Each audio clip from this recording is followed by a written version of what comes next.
Hi, world history students. Today you are working on making vocabulary pictures and written examples for some of John Locke's key concepts or philosophies. The first one that you're going to work on is natural rights, which is defined as the idea that all people are born with the rights to life and liberty and property that no government can take away.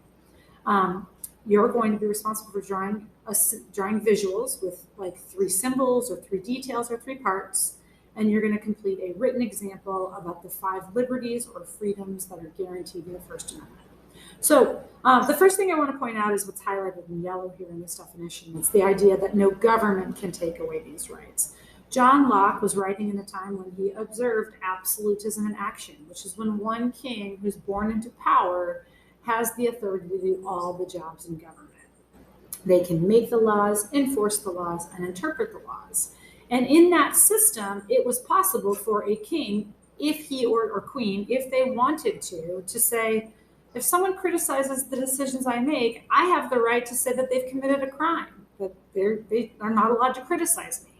I have the right to control the trial that determines whether or not they're guilty of criticizing me. And I have the right to throw them in jail for the rest of their life as a penalty for that, or to execute them for criticizing me. So John Locke said that that's something that should never happen. People should have the right to life.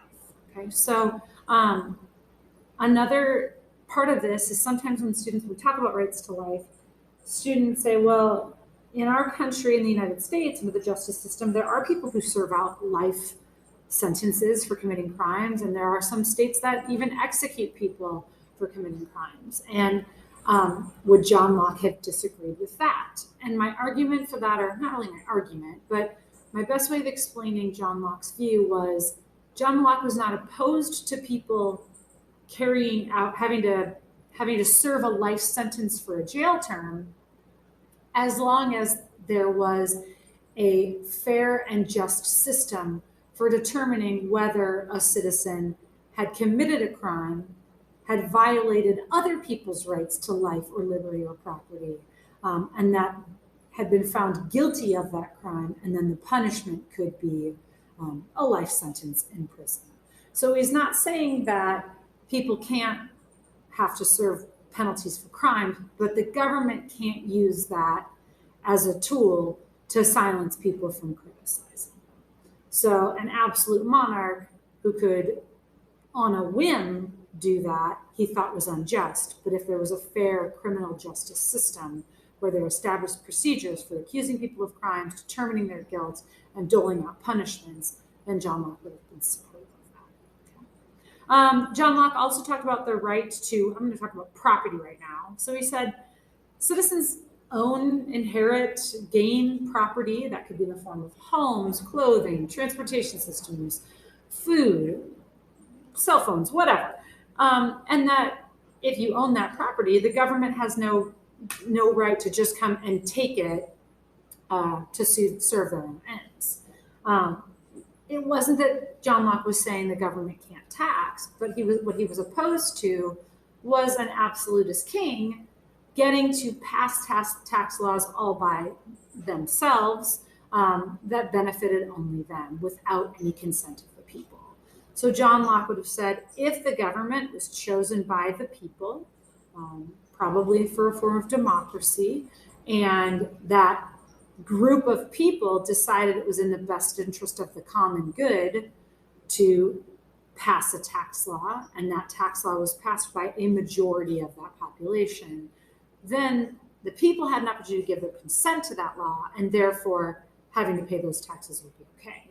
But one king feeling like, hey, I just want to take people's homes because then it'll give me more places to vacation to, so I hereby decree everyone's going to donate their homes to me, is not just, because the people have no say or repercussion for that king if he's abusing his power.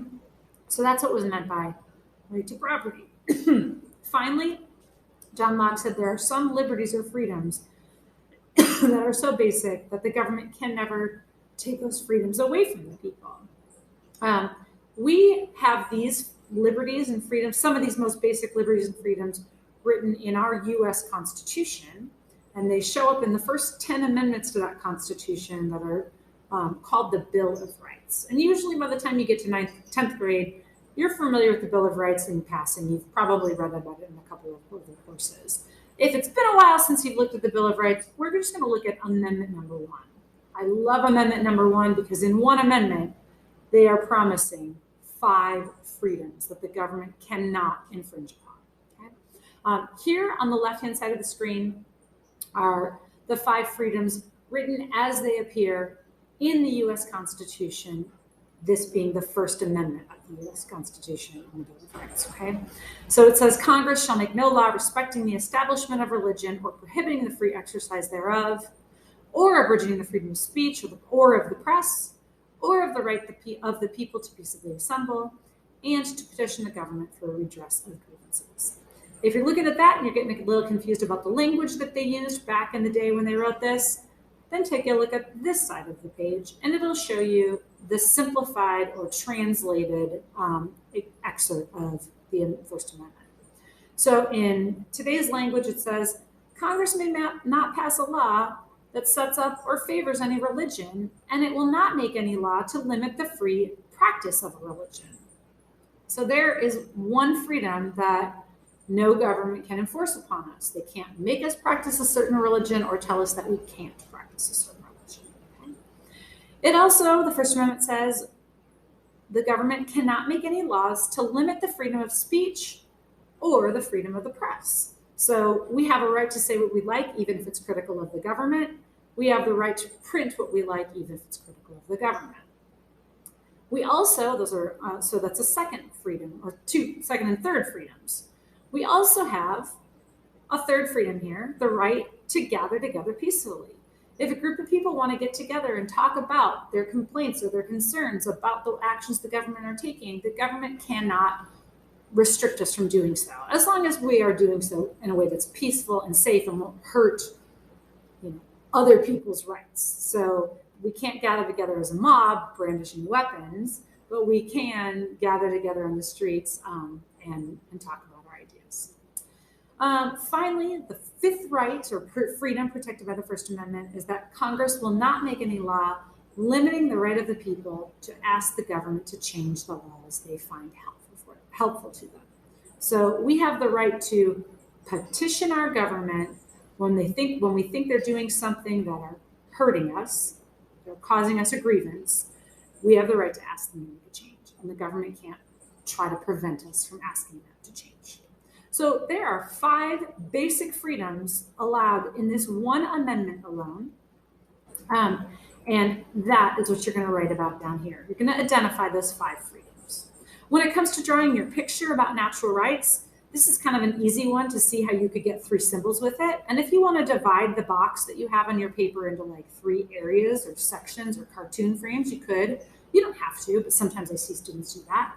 You could easily draw a picture of the right to life and show the government can't take away our rights to life. They can't throw us in jail without, first determining that we've committed a crime.